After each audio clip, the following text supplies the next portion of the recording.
अस्सलाम वालेकुम। आज हमारा टॉपिक है डीएनए रेप्लिकेशन इन प्रोकैरियोट्स। इस प्रोसेस को समझने के लिए सबसे पहले हम इसके एसेंशियल कंपोनेंट्स यानी जरूरी अज्जा पर बात करेंगे। प्रोकैरियोट्स की अगर एग्जांपल लें तो बैक्टीरिया प्रोकैरियोट्स के एग्जांपल हैं। तो बैक्टीरिया में जो उसका डीएनए होता है वो डबल स्ट्रैंडेड होता है, उसको हम कहते हैं पेरेंटल डीएनए स्ट्रैंड। और जब रेप्लिकेशन स्टार्ट होनी होती है तो वो जिस जगह से स्टार्ट होती है उसको कहते हैं ओरिजिन ऑफ रेप्लिकेशन। इसके बाद हमारे पास आ जाते हैं एंजाइम्स। एंजाइम्स को हम दो हिस्सों में डिवाइड करते हैं, कोर एंजाइम्स और सपोर्टिंग एंजाइम्स। कोर एंजाइम में पहला हमारे पास हेलिकेज आ जाता है।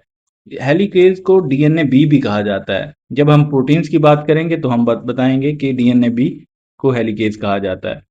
तो हेलिकेज का काम क्या होता है, ये दो डीएनए स्ट्रैंड्स को सेपरेट करवाता है। उनके दरमियान जो भी हाइड्रोजन बॉन्ड्स होते हैं उनको ब्रेक करता है और उनको सिंगल स्ट्रैंडेड में कन्वर्ट कर देता है। उसके बाद हमारे पास आता है प्राइमेज।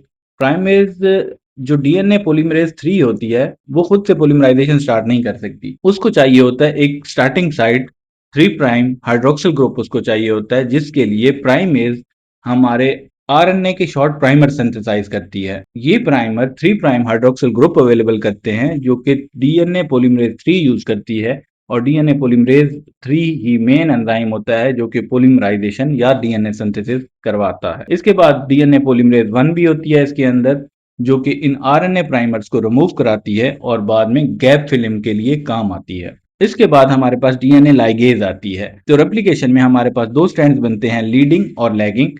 तो जब लैगिंग स्ट्रैंड में गैप होता है उस गैप को फिल करने का काम डीएनए लाइगेज करती है। डीएनए तो ओपन हो गया, अब क्या होगा कि ये सेम ऐसी एग्जांपल है जैसे आप कोई दो स्ट्रिंग जो आपस में लिपटी हुई हो उनको आप उधेड़ें तो क्या होगा, उस उधेड़ने वाली साइड पे दोनों तरफ से टॉर्शन होगी, टेंशन पैदा होने लग जाएगी, स्ट्रिंग इकट्ठी होने लग जाएगी, सुपर कॉइलिंग होने लग जाएगी। तो उसको बचाने के लिए हमारे पास दो चीजें होती हैं, टोपोआइसोमरेज जिसको हम डीएनए गाइरेज भी कहते हैं। ये क्या करता है, उस सुपर कॉइलिंग या टेंशन को रिलीव करता है। अच्छा, इसमें दो तरह के टोपोआइसोमरेज होते हैं, टोपोआइसोमरेज 1 और टोपोआइसोमरेज 2। टोपोआइसोमरेज 1 जो होते हैं वो सिंगल स्ट्रैंडेड कट लगाते हैं और वो सुपर कॉइलिंग को खत्म करने में हेल्प करते हैं, जबकि टोपोआइसोमरेज 2 जो होते हैं वो हमारे पास डबल स्ट्रैंडेड कट लगाते हैं और वो लास्ट पे स्टेप होता है जब हमारे पास रेप्लिकेशन हो चुकी है। हमने बात की कि ये जो हमारे पास जीनोम था ये सर्कुलर था, अब ये दो सर्कल आपस में इस तरह से इंटेंगल्ड हो जाते हैं। तो टोपोआइसोमरेज 2 आके कट लगाता है डबल स्टैंडर्ड ताकि ये दोनों आपस में सर्कल्स जुदा हो सकें और दोबारा फिर ये सील हो जाते हैं, दोबारा सर्कुलर हो जाते हैं और फिर ये रेडी हैं कि सेल रिप्रोड्यूस कर सकता है या डिवाइड कर सकता है। इसके बाद हमारे पास जो आरएनए प्राइमर आ गए उनकी हम बात करते हैं। वो शॉर्ट आरएनए के सीक्वेंसेस हैं और किसने बनाए, प्राइमेज एंजाइम ने या प्रोटीन हम कह सकते हैं। ये क्या करते हैं, ये 3 prime hydroxyl group DNA polymerase 3 को प्रोवाइड करते हैं कि वो वहां पे बैठ के पॉलीमराइजेशन कर सके, और ये अगर नहीं होंगे तो ये रेप्लिकेशन का प्रोसेस स्टार्ट नहीं होगा। तो ये स्टार्टिंग पॉइंट का काम करते हैं। तो अगर प्रोटीन्स की हम बात करें, हमारे पास डीएनए ए प्रोटीन आ जाती है जो रिकॉग्नाइज करती है ओरिजिन ऑफ रेप्लिकेशन को और वहां पे बाइंड करती है और वहां पे फिर वो रिक्रूट करवाती है किनको, डीएनए सी को। डीएनए सी क्या करता है, ये लोड करता है हेलिकेज को जो कि डीएनए बी है।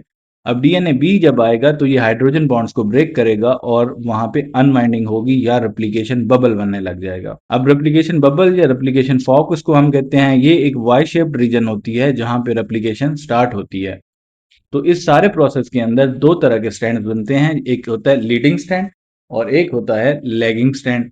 लीडिंग स्ट्रैंड वो होता है जो टुवर्ड्स द रेप्लिकेशन फॉर्क हो और वो होता है कंटिन्यूअस, और लैगिंग स्ट्रैंड हमारे पास डिसकंटिन्यूअस होता है और इसमें जो फ्रेगमेंट्स हमारे पास बनते हैं उनको हम कहते हैं ओकाजाकी फ्रेगमेंट्स। तो यहाँ पे हमने ओवरव्यू ले लिया, तो चलिए चलते हैं अब इसके मैकेनिज्म को समझते हैं। तो अब हम आ गए हैं ओरिजिन ऑफ रेप्लिकेशन साइट पे। तो ये जो ओरिजिन ऑफ रेप्लिकेशन की साइट है तो इसका साइज है ऑलमोस्ट 245 बेस पेयर, और ये हम बात कर रहे हैं इकोलाई की।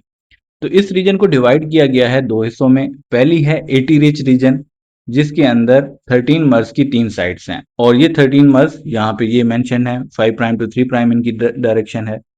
इनको कहते हैं डीएनए अनवाइंडिंग एलिमेंट्स या डीयूई। और ये तीन रीजन्स का नाम है 81, 82, 83। इसके बाद आ जाती हैं हमारे पास ये रीजन जो कि डिवाइड की गई है RA1, RA2, RA3, RA4, ये वो रीजन्स हैं जिनके अंदर हाईली कंजर्व्ड सीक्वेंसेस हैं और डीएनए ए यहाँ आके बाइंड करेगी। डीएनए ए ने इस साइट को रिकॉग्नाइज करना है और यहाँ पे 9 मार्क सीक्वेंसेस, ये कंसेंसस सीक्वेंस यहाँ पे इन सब में होंगे। तो ये टोटल 7 हैं और डीएनए ए ने इन आके इन सब के साथ बाइंड करना है। अब जब बाइंडिंग हो गई, डीएनए एटीपी का ब्रेकडाउन करेगी और इस साइट को यूं मोड़ देगी, जैसे आप यहाँ पे देख सकते हैं।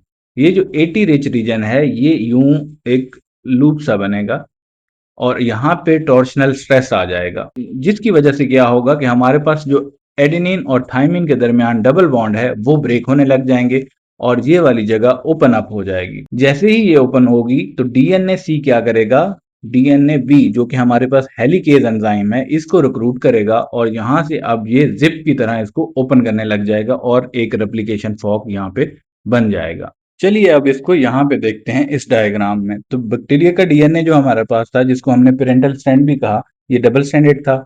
डीएनए ए आया, उसने यहाँ पे आके बाइंडिंग की, फिर टॉर्शन हुई जिसकी वजह से वहां पे हाइड्रोजन बॉन्ड ब्रेक हुए, डबल स्ट्रैंड सेपरेट होने लगे। तो डीएनए सी ने डीएनए बी को रिक्रूट किया। डीएनए बी जो कि एक हेलिकेज एंजाइम था, उसने क्या किया, ये सारा ओपन अप कर दिया एरिया। इसके बाद हमारी प्राइमेज आई। जैसे ही ये एरिया ओपन अप हुआ, अब यहाँ पे सुपर कॉइलिंग होने लग गई इस एरिया में और ये वाला एरिया भी कोशिश करने लग गया कि दोबारा कॉइल हो जाए, क्योंकि ये जो एरिया था इसके ऊपर प्रेशर डालने लग गया। तो यहाँ पे हमारे पास सिंगल स्ट्रैंडेड बाइंडिंग प्रोटीन्स आती हैं जो इसके साथ सिंगल स्ट्रैंड के साथ बाइंड करती हैं, इसके साथ भी करेंगी और इसके साथ भी करेंगी और इसको दोबारा रिकॉइलिंग नहीं होने देंगी। और हमारी जो गायरेज एंजाइम है या डीएनए टोपोइसोमरेज एंजाइम है, वो यहाँ पे बाइंड करके इस टॉर्शन को या इस जो सुपर कॉइलिंग हो रही है इसको रिमूव करने में हेल्प करेगा।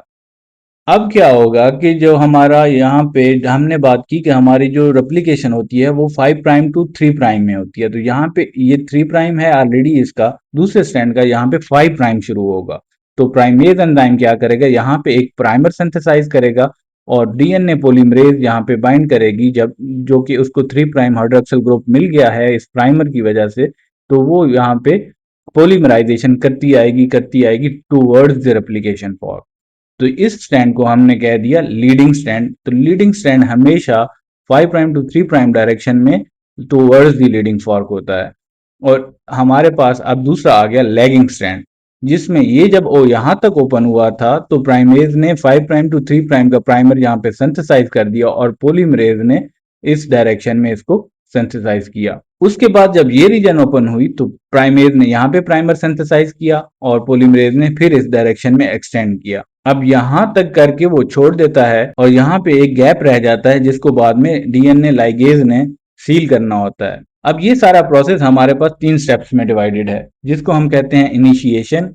जिस इनिशिएशन ये है कि जब हमारे पास सारी चीजें, सारा कम्प्लेक्स आके बन रहा है, वो बाइंडिंग हो रही है और फिर हेलिकेज अपना काम स्टार्ट कर रही है, डीएनए की अनवाइंडिंग कर रहा है और उसके बाद हमारे पास उसके बाद हमारे पास प्राइमेज आके प्राइमर सिंथेसाइज करिए। तो इस सारे स्टेप को हम कह देते हैं इनिशिएशन। इलॉन्गेशन ये है कि जब हमारे पास डीएनए पॉलीमरेज 3 ने आके पॉलीमराइजेशन स्टार्ट कर दी, तो इस स्टेप को हमने कह दिया इलॉन्गेशन। और टर्मिनेशन हमारे पास आ जाती है जब ये फॉर्क एक अपने एंड पे पहुंच जाता है जहां पे टर्स सीक्वेंसेस होते हैं। एक टर्स प्रोटीन आती है, वो इस सारी पोलीमराइजेशन को हाल्ट कर देती है, जिसकी वजह से क्या होता है कि पोलीमरेज उस जगह से हट जाती है और रेप्लिकेशन का प्रोसेस बंद हो जाता है। अगर ये काम ना हो तो पोलीमराइजेशन होती जाएगी, जिसकी वजह से रेप्लिकेशन ओवर रेप्लिकेशन हो जाएगी। तो ये सारा process 5 prime to 3 prime direction में हो रहा है। यहाँ से भी 5 प्राइम टू 3 डायरेक्शन में कॉन्टिन्यूअस चला तो हमने इसको लीडिंग स्ट्रैंड बोल दिया। यहाँ से 5 प्राइम टू 3 प्राइम चला, यहाँ पे 5 प्राइम टू 3 प्राइम चला, क्योंकि पीछे अब जैसे ये ओपन होता जाएगा तो फिर प्राइमर पीछे बाइंड करेगा और फिर ये इस तरह चलेगा। तो ये डिसकंटिन्यूअस है, हमने इसको लैगिंग स्ट्रैंड बोल दिया। तो चलिए देखते हैं इसकी टर्मिनेशन किस तरह से हो रही है। टर्मिनेशन के केस में जब दोनों फॉर्क एक खास लोकेशन पे या अपने स्टार्ट पॉइंट पे पहुंच चुके हैं तो वहां पे टर सीक्वेंसेस हैं और यहाँ पे टस एक प्रोटीन आके बाइंड करेगी। तो ये वो प्लेस है जहां पे fork collide and then stop. तो जो टर सीक्वेंसेस हैं ये nearly about 23 base pair long होते हैं और ये रेप्लिकेशन फॉर्क को ट्रैप कर लेते हैं। फिर आती है टस प्रोटीन, जिसको हम कहते हैं टर्मिनस यूटिलाइजेशन सब्सटेंस, और ये ट्रैप कर लेती है डीएनए बी को, जिसको हमने कहा हेलिकेज को। जब ये हेलिकेज ट्रैप हो जाएगी तो अब अनवाइंडिंग बंद हो गई। अनवाइंडिंग जब बंद होगी तो जो हमारी पॉलीमरेज है वो वहां से हट जाएगी, जिसकी वजह से ओवर रेप्लिकेशन बंद हो जाएगी। अब जैसे ही हमारे पास रेप्लिकेशन क्लोज हुई, अब हमारे पास कुछ इस तरह का स्ट्रक्चर बन जाएगा। ये एक जीनोम है और ये दूसरा जीनोम है, और ये दोनों आपस में इंटरलिंक्ड हैं। तो इन्होंने क्या बना लिया, कैटेन्स बना ली। तो टोपोआइसोमरेज 2 जो है वो क्या करता है, डबल स्ट्रैंडेड क्लीवेज देता है, डबल स्ट्रैंडेड ब्रेक देता है, जिसकी वजह से क्या होता है, ये दोनों जीनोम सेपरेट हो जाते हैं और अब ये तैयार हैं कि सेल डिवीजन हो और ये दूसरे सेल में चले जाएं। अब बात करते हैं कितनी तरह की पॉलीमरेजेस होते हैं। हमने बात की डीएनए पॉलीमरेज 1 की और डीएनए पॉलीमरेज 3 की, लेकिन और भी इसमें पॉलीमरेजेस होती हैं। डीएनए पॉलीमरेज क्या काम करती है, रिपेयर करती है और प्राइमर रिमूवल करती है। जब ये प्राइमर को रिमूव करेगी, वहां पे दोबारा ये डीएनटीपीस को ऐड कर देगी, जिसकी वजह से वो उस जगह को रिपेयर कर देगी। और इसके पास 5 prime to 3 prime exonuclease activity होती है। इसके साथ साथ इसके पास प्रूफ रीडिंग एबिलिटी भी होती है। फिर आता है हमारे पास डीएनए पॉलीमरेज 2। ये क्या करता है, डीएनए रिपेयर में काम आता है और इसकी एबिलिटी है प्रूफ रीडिंग की, जो कि 3 prime to 5 prime exonuclease activity है। जैसे कि हमने बात की, डीएनए पॉलीमरेज 3 हमारे पास क्या करता है, प्राइमरी एंजाइम है और यही पॉलीमराइजेशन या रेप्लिकेशन का प्रोसेस कर रहा होता है। तो इसके पास 5 prime to 3 prime polymerization ability होती है और साथ ही 3 prime to 5 prime exonuclease activity होती है, जिससे क्या ये प्रूफ रीडिंग भी कर सकता है। फिर हमारे पास बारी आती है डीएनए पॉलीमरेज 4 की। ये DNA polymerase 4 normally DNA replication में इन्वॉल्व नहीं होता, लेकिन डीएनए रिपेयर में ये इन्वॉल्व होता है। तो इनडायरेक्टली हम ये कह सकते हैं कि ये रेप्लिकेशन में इन्वॉल्व है। डीएनए पॉलीमरेज 5 क्या करता है कि ये डीएनए रेप्लिकेशन के प्रोसेस को मदद करता है वहां उन रीजन से जहां पे डीएनए डैमेज हुआ हो। तो हमने बात की डीएनए पॉलीमरेज 3 की, उसका क्या रोल था, मेन रोल था पॉलीमराइजेशन में, और यही एंजाइम रेप्लिकेशन करा रहा होता है। फिर हमारे पास बारी आई पॉलीमरेज 1 की। ये क्लीनर है, क्लीनिंग का काम करता है और प्राइमर्स को रिमूव करता है। फिर हमारे पास आए पॉलीमरेज 2, 4 और 5, ये रिपेयर टीम में शामिल हैं। अब बात करते हैं हम डीएनए पॉलीमरेज 3 के कंपोनेंट्स की। डीएनए पॉलीमरेज 3 को होलो एंजाइम भी कहा जाता है, जो कि एक लार्ज मल्टी सब यूनिट कम्प्लेक्स है, बहुत सारे सब यूनिट से मिलकर बना होता है, जिसमें जो कोर एंजाइम आ जाता है, जिसमें हमारे पास अल्फा है, एप्सिलॉन है और थीटा है। ये सब यूनिट मिलके कोर एंजाइम बनाते हैं। अल्फा सब यूनिट का क्या काम है, इसने डीएनए सिंथेसिस में काम करना है 5 प्राइम टू 3 डायरेक्शन में। यही जो पार्ट है, ये 3 प्राइम हाइड्रोक्सिल ग्रुप को यूटिलाइज करके और नए न्यूक्लियोटाइड्स ऐड करता जाता है। फिर जो एप्सिलॉन है, ये प्रूफ रीडिंग करता है, इसकी 3 prime to 5 prime exonuclease activity होती है। हमारे पास जो थीटा है, ये सब स्टेबलाइज करता है एप्सिलॉन को, ताकि वो जो डीएनए पॉलीमरेज 3 है वो प्रूफ रीडिंग का प्रोसेस आसानी से कर सके। तो कोर एंजाइम के क्या क्या काम हो गए, इसने सिंथेसिस भी करनी है और प्रूफ रीडिंग भी करनी है। इसके बाद जो दूसरा आ जाता है वो है बीटा क्लैम्प, या इसको स्लाइडिंग क्लैम्प भी कहते हैं। ये इंश्योर करता है कि डीएनए पॉलीमरेज 3 स्पीड में और एक्यूरेसी के साथ रेप्लिकेशन का फंक्शन परफॉर्म करता जाए। यह बीटा क्लैम्प ही डीएनए पॉलीमरेज 3 को उसके ऊपर, डीएनए के ऊपर जकड़ के रखता है टाइटली, ताकि वो वहां से अपनी ग्रिप लूज ना करे और वो वहां से हट ना जाए। और ये पार्ट डीएनए पॉलीमरेज 3 की प्रोसेसिविटी को इंक्रीज करता है। प्रोसेसिविटी होती है ability to synthesize long DNA. इसके बाद हमारे पास आ जाते हैं क्लैंप लोडर कम्प्लेक्स, जिनको हम गामा कम्प्लेक्स भी बोलते हैं। ये बीटा क्लैंप को लोड करते हैं डीएनए के ऊपर, ताकि वो जाके बाइंडिंग बना सके। और इसके भी डिफरेंट सब यूनिट होते हैं और ये जरूरी है नई रेप्लिकेशन स्टार्ट करने के लिए। इसके बाद हमारे पास आ जाता है टॉ सब यूनिट। ये क्या करता है कि ये दोनों स्ट्रैंड, लीडिंग और लैगिंग स्ट्रैंड की रेप्लिकेशन में कोऑर्डिनेशन करता है और ये दो कोर एंजाइम्स को आपस में लिंक करवाता है। तो इसका बेसिकली काम कोऑर्डिनेशन का है। तो अगर मैं इस सारे प्रोसेस को रिपीट करूं तो ये कुछ ऐसे है। ये डबल स्ट्रैंडेड डीएनए हो गया, यहां से रेप्लिकेशन फॉर्क यूं गया, यहां से रेप्लिकेशन फॉर्क यूं गया। अब रेप्लिकेशन फॉर्क को स्टार्ट करने से पहले हमारे पास क्या आया, डीएनए ए आया था, जिसने बाइंडिंग की थी ओरिजिन ऑफ रेप्लिकेशन के साथ। उसके बाद डीएनए बी आया था और डीएनए बी को लेके आया था डीएनए सी। ये हमारे पास हेलिकेज का काम करता है। तो ये सारा कम्प्लेक्स इनिशिएशन अब यहाँ से स्टार्ट हो गई। अब हमारे पास क्या आया था, यहाँ पे प्राइमेज आया था एंजाइम। प्राइमेज एंजाइम ने प्राइमर बनाया, यहाँ पे 5 प्राइम टू 3 प्राइम, तो यहाँ पे 3 प्राइम हाइड्रोक्सिल ग्रुप फ्री था। तो डीएनए पॉलीमरेज 3 ने क्या किया, इस 3 प्राइम हाइड्रोक्सिल ग्रुप को यूटिलाइज किया और यहाँ पे इस तरह न्यूक्लियोटाइड ऐड करता गया। तो ये इस तरह से आगे की तरफ चलता गया टुवर्ड्स द रेप्लिकेशन फॉर्क। तो हमने इसको लीडिंग स्ट्रैंड बोल दिया, ठीक है। और इसके बाद ये हमारा जो हेलिकेज था वो यहाँ पे इस तरह बाइंड किए हुए था, और ये आगे जितने भी हाइड्रोजन बॉन्ड से इन सबको ब्रेक करता जा रहा था, और ये आगे इस डायरेक्शन में चलता जा रहा था। अब यहाँ पे क्या हुआ कि सिंगल स्ट्रैंडेड बाइंडिंग प्रोटीन्स यहाँ पे बाइंड कर रही थी, वो के इस टॉर्शन से रिमूव कर सक टॉर्शन को रिमूव कर सकें। और यहाँ पे हमारे पास डीएनए जो गायरेज एंजाइम था वो बाइंड था, जो सुपर क्वाइलिंग को रिमूव कर रहा था। तो सेम इस केस में हमारे पास यहाँ पे एक प्राइमर सिंथेसाइज हुआ। इस प्राइमर ने क्या किया, आगे पोलीमरेज ने इसको आगे एक्सटेंड कर दिया। सेम यहाँ पे इस तरह का एक हुआ, और सेम यहाँ पे इस तरह का हुआ। उसके बाद क्या हुआ कि जब ये निक्स बन गए तो डीएनए लाइगेज ने इन निक्स को सील कर दिया, और ये इस तरह से पूरा स्ट्रैंड बन गया। अब ये जो प्राइमर हमारे बाइंड हुए, सॉरी डीएनए लाइगेज से पहले हमारे जो प्राइमर बाइंड हुए थे उनको रिमूव किया गया, डीएनए पॉलीमरेज 1 ने रिमूव किया, उनको रिमूव किया। अब यहाँ पे जो गैप्स हमारे पास बच गए, ये वाले एरियाज गैप्स बच गए, तो हमारी जो लाइगेज एंजाइम है, लाइगेज ने आके यहाँ पे सील कर दिया। अब ये डबल स्टैंडर्ड बन गए। तो एक टाइम आया जब यहाँ पे हमारी टर्स सीक्वेंसेस आ गए, और टर्स प्रोटीन ने यहाँ पे बाइंड किया, हेलिकेज एंजाइम को हार्ड किया,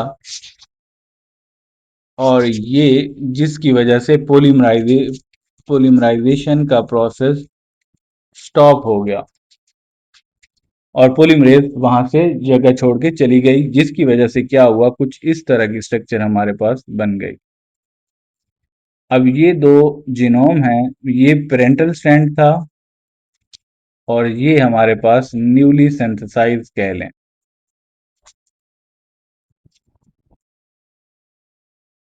टोपोआइसोमरेज 2 जो थे उन्होंने क्या किया, डबल स्टैंडर्ड क्लीव किया यहाँ पे, और अब क्या हुआ कि हमारे पास कुछ इस फॉर्म में अब ये दोनों सेपरेट हो गए। ये पहला था और ये अब दूसरा।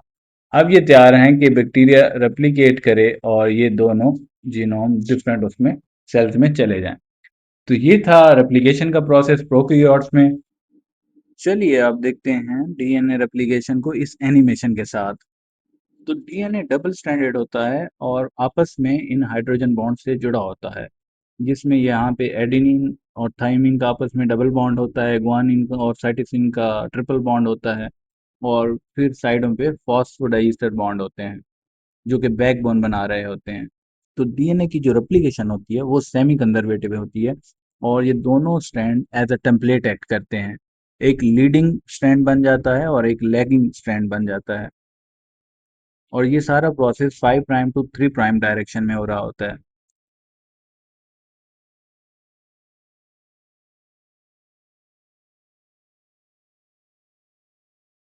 ये किसी खास पॉइंट पे रेप्लिकेशन स्टार्ट होती है जिसको कहते हैं ओरिजिन ऑफ रेप्लिकेशन। वहां से डीएनए अनवाइंड होता है और एक ग्रुप बनता है जिसको हम रेप्लिकेशन फॉर्क कहते हैं।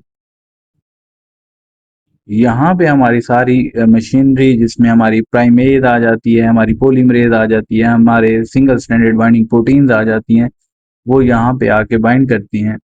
तो प्राइमेज सबसे पहले प्राइमर सिंथेसाइज करती है, और डीएनए पोलीमरेज जो है वो उसकी पोलीमराइजेशन स्टार्ट कर देती है।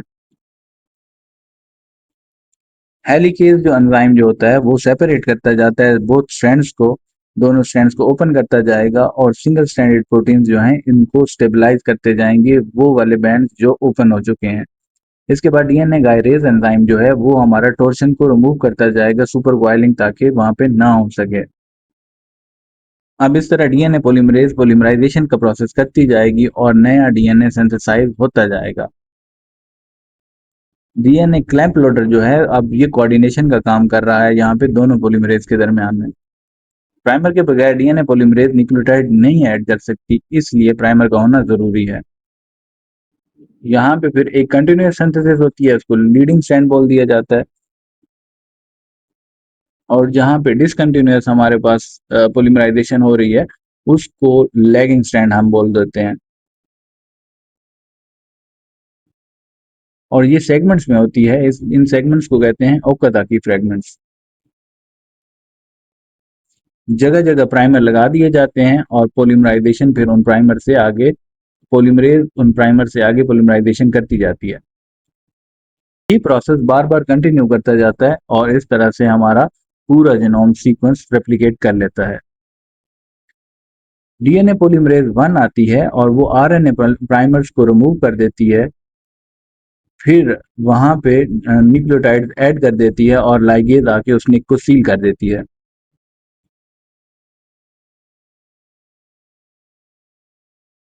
जब लीडिंग और लैगिंग स्ट्रैंड कंप्लीट हो जाते हैं तो हमारे पास 2 आइडेंटिकल कॉपीज ऑफ डीएनए आ जाती हैं। तो डियर स्टूडेंट्स, कैसे हमने प्रोकैरियोट्स में डीएनए रेप्लिकेशन के मुकम्मल प्रोसेस को देखा कि कैसे हेलिकेज, प्राइमेज और डीएनए पॉलीमरेज मिलकर इस हैरत अंगेज काम को अंजाम देते हैं। उम्मीद है इस वीडियो के बाद आपके कंसेप्ट्स बिल्कुल क्लियर हो गए होंगे। अगर आपको ये लेक्चर आसान लगा और पसंद आया तो इस वीडियो को लाइक जरूर करें और अपने क्लासमेट्स के साथ शेयर करें। मजीद ऐसी ही इंफॉर्मेटिव वीडियोस के लिए मेरे चैनल को सब्सक्राइब करना ना भूलें और बेल आइकन को जरूर प्रेस करें ताकि आपको मेरी हर नई वीडियो के नोटिफिकेशन मिल सके। अगर आपका कोई भी सवाल हो या आप किसी खास टॉपिक पर वीडियो चाहते हो तो नीचे कमेंट सेक्शन में जरूर बताएं। मैं कोशिश करूंगा कि आपके हर सवाल का जवाब दे सकूं। आप सबके वक्त और सपोर्ट का बहुत शुक्रिया।